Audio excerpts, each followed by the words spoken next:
Broadcasting live from the Business RadioX studios in Atlanta, Georgia, it's time for Atlanta Business Radio. Brought to you by OnPay, Atlanta's new standard in payroll. Now, here's your host. Lee Cantor here, another episode of Atlanta Business Radio, and this is going to be a fun one. But before we get started, it's important to recognize our sponsor, OnPay. Without them, we couldn't be sharing these important stories. Today on Atlanta Business Radio, we have Amy Parrish with Rhythm Communications. Welcome, Amy. Hi, how you doing? I am doing well. Before we get too far into things, tell us a little bit about Rhythm Communications. How you serving folks?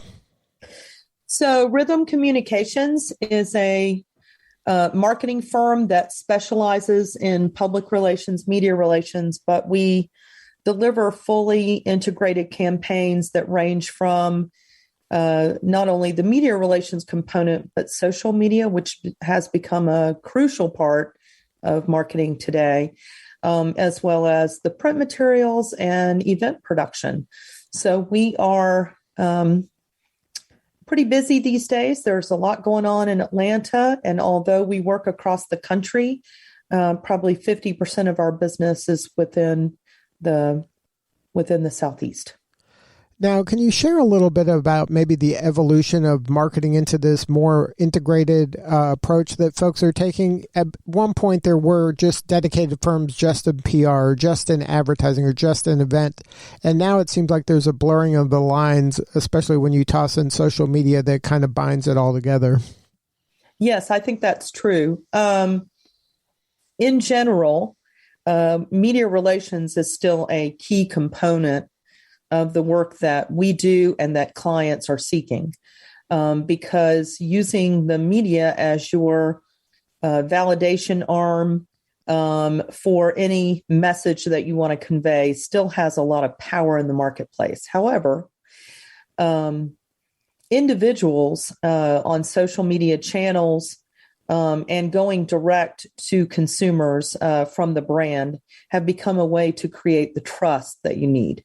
So although the media is still probably the primary source for those types of initiatives, you still need to be speaking, or as we would say, singing from the same sheet of music and being on the rhythm of the marketplace with whatever the trends are, whatever the trending topics are, and making sure that all of those initiatives are in sync. So out of necessity, I don't know of a PR firm that wouldn't be thinking about or shouldn't be thinking about social media and direct email marketing channels to communicate with consumers in addition to their media strategy. I would say in the last couple of years with the pandemic, although no one wants to talk about it,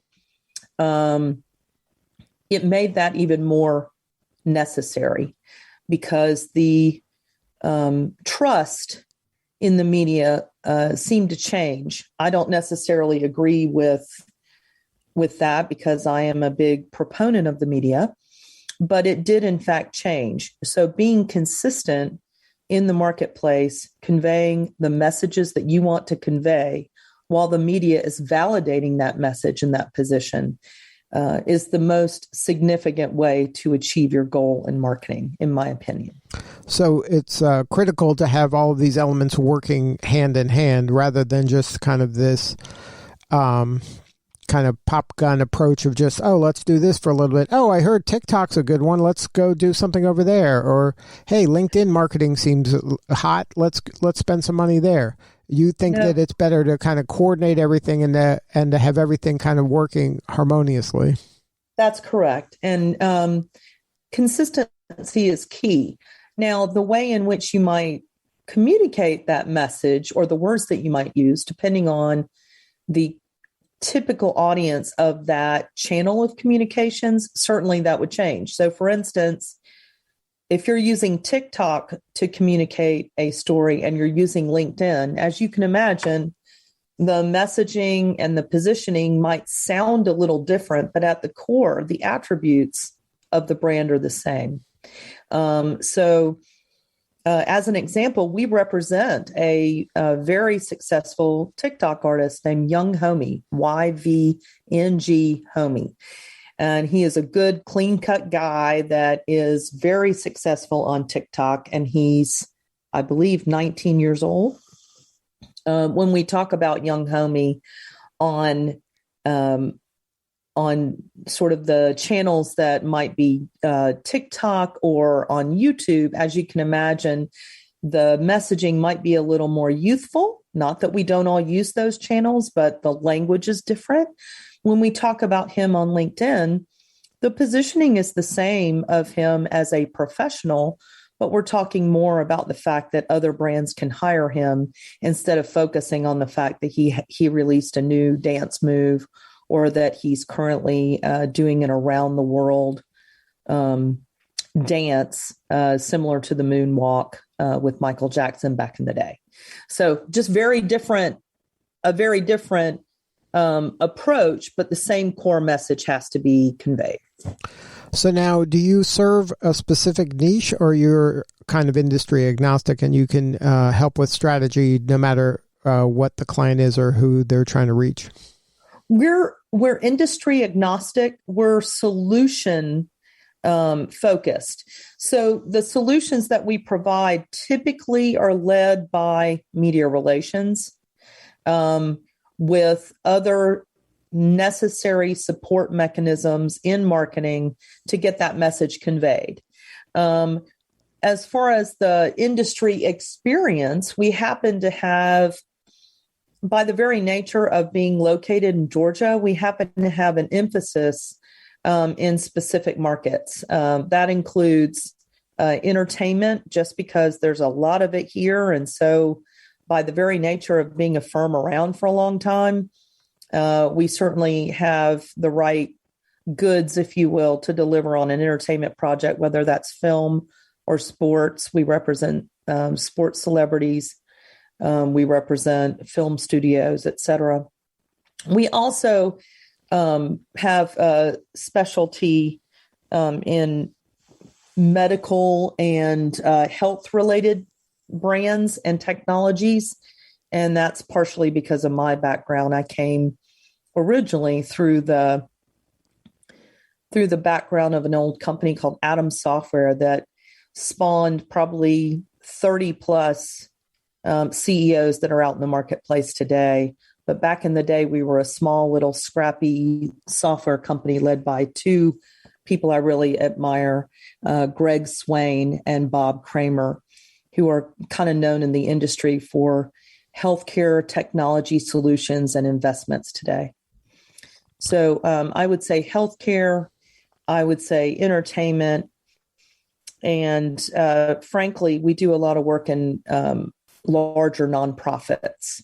Why? Because a lot of the bigger brands in Georgia sponsor nonprofits, and there aren't a lot of firms that know how to do that work and help to position those properly. So, now, what is kind of a symptom that a firm might be struggling right now where Rhythm is a good fit to help them either kind of get out of that spiral or take their brand to a new level? That's an interesting question. So I'm going to take the spiral first. So we get brought into the spiral a lot, unfortunately. A lot of times companies are struggling and sort of run-of-the-mill marketing and PR firms that are sort of smaller. They do the same thing the same way every time. We don't believe in that. We believe in tailored solutions based on the need of the client. So a lot of times they've been burned by another firm. They bring us in and say, we need you to help us fix this problem, whether it's a positioning problem, repositioning of a product or service, or they've run into a crisis. I hate that can happen, but it certainly does. I think because we're willing to get in and get our elbows dirty and be part of the team to really understand their culture, understand their desires, and to mold into their team instead of trying to be a new team and displace people that they trust. I think that has been our success. The first thing we do, though, is to spend a lot of time understanding what the challenges are and ask the right questions of all the executives and find out where there's a disconnect. Even the largest companies in the world, you could put 3 executives in a room and they all have a different position. They need to all be on the same page to grow.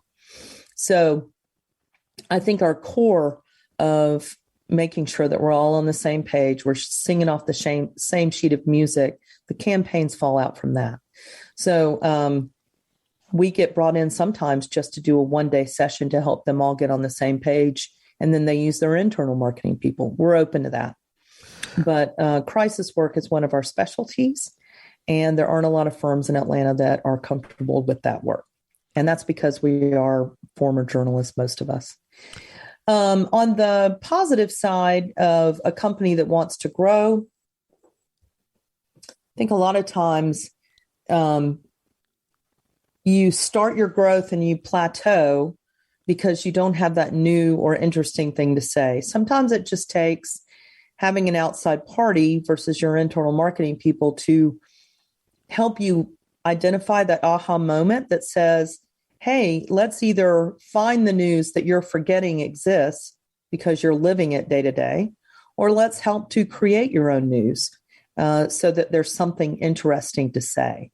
So we help them overcome that plateau by helping to identify what the great stories are to tell. And then we tell that story through multiple communications channels and to their desired customers direct to make sure that everyone is being touched.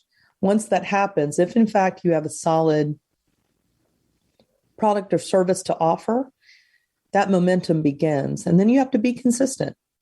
You got to be telling the next piece of news every month. You got to be telling the next piece of positive information every day. Social media is key for that without frustrating people because they can decide if they check it out or not. Is there any advice for a firm that's listening right now that wants to maybe attempt that exercise you just described? Like a lot of times internally, you don't know you're not seeing the same thing an outsider sees. You might, like you said, take things for granted, and there could be news that you as a professional see that's obvious to you in 5 seconds, but to them, they see it every day, so they stop seeing it. Is there any exercise you can recommend entrepreneurs or leaders right now to do to kind of open the curtain a little bit, or to give them a glimpse of kind of maybe the reality that is? Is there a way to do that, or do you need outside eyes to do that? I think, I'm never going to force an agency model on top of someone.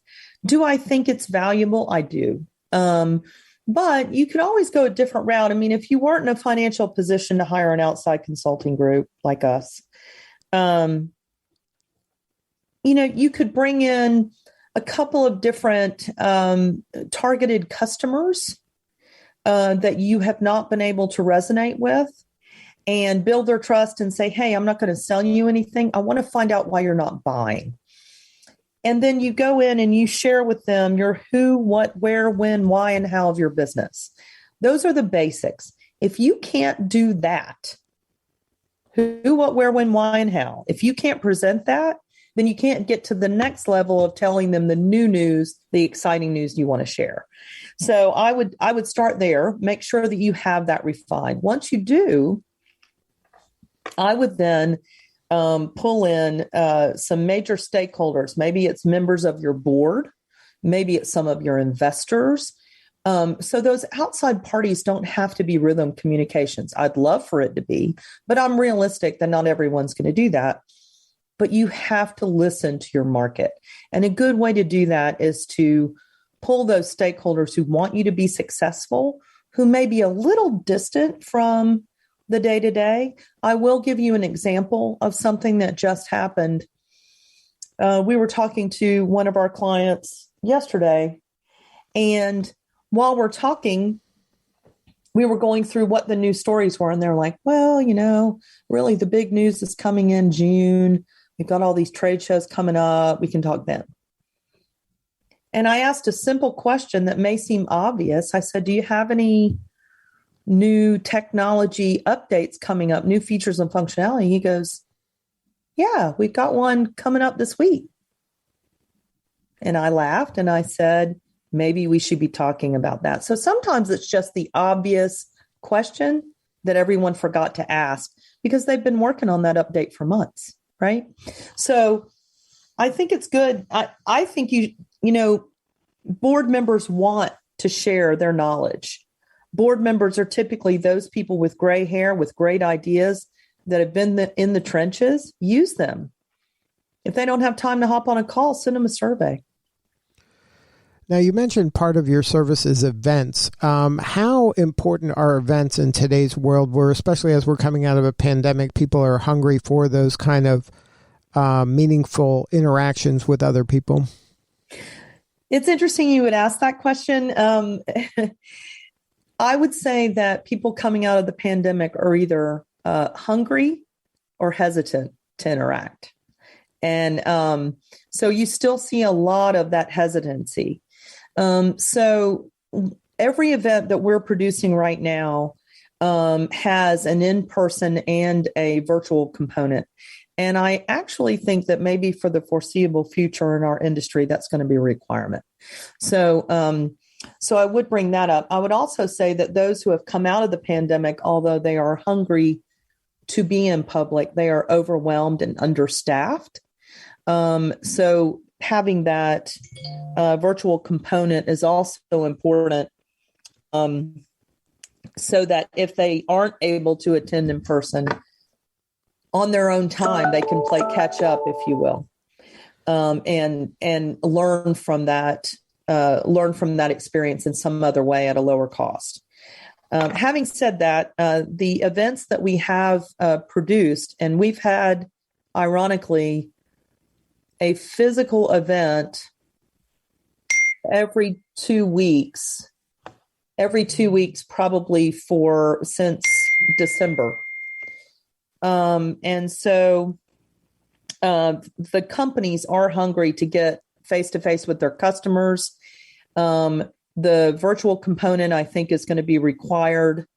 And what I will say is that although we're offering distance experiences, they're excited to come, and they're coming in droves. I would also say that we will continue sort of the safety regulations around encouraging people. They don't have to wear masks, but they can or maybe should. We're going to continue to offer food and drink that is not necessarily a shared item, but a handheld item in a separate, served separately in a separate container of some sort. But I will say that it's been really wonderful to plan events and see how people appreciate them so much. I actually feel that there's not a single brand on the planet that wouldn't benefit from the excitement of consumers today of any type to be able to come to an event. Most of our events have been business to business, and CEOs are showing up. In fact, and for a while there, that was hard to do. In fact, we just did an event called the International Poverty Forum, and we had more C-level executives in the crowd than I think I've ever seen at any event in 10 years. And it was because not only were they invested in the community and wanting to be present, they also wanted to give back. And I see a big trend with events that even if it is a for-profit company with a for-profit message, they're offering a nonprofit contribution, a percentage of what's raised, fundraisers at their dances or concerts, silent auctions with donations to nonprofits. It's been really interesting to see sort of the kinder, gentler economic model that I'm seeing today. So what do you need more of? How can we help? Are you looking for more clients? Are you looking for more talent? What is kind of the most pressing need at Rhythm? Thank you for saying that. how about all the above? We love meeting new talent. We're always looking. We're always interviewing. So send them our way if anyone expresses interest. We are certainly growing, and we don't want to stop that momentum. So if anyone is interested in talking to Rhythm Communications, send me an email, Parrish@rhythmcommunications.com. And we're open for business and excited. Our office is located in Buckhead. And we work part of the week from home, but we're glad to meet you face to face. So I hope you'll keep us in mind, and it's been a great honor to be here today. And the website for Rhythm Communications? www.rhythmcommunications.com. Good stuff. Well, thank you so much for sharing your story. You're doing important work, and we appreciate you. Well, I appreciate you. I love what you guys do, and I'm a fan, so if that helps. Thank you. All right, this is Lee Cantor. We'll see you all next time on Atlanta Business Radio.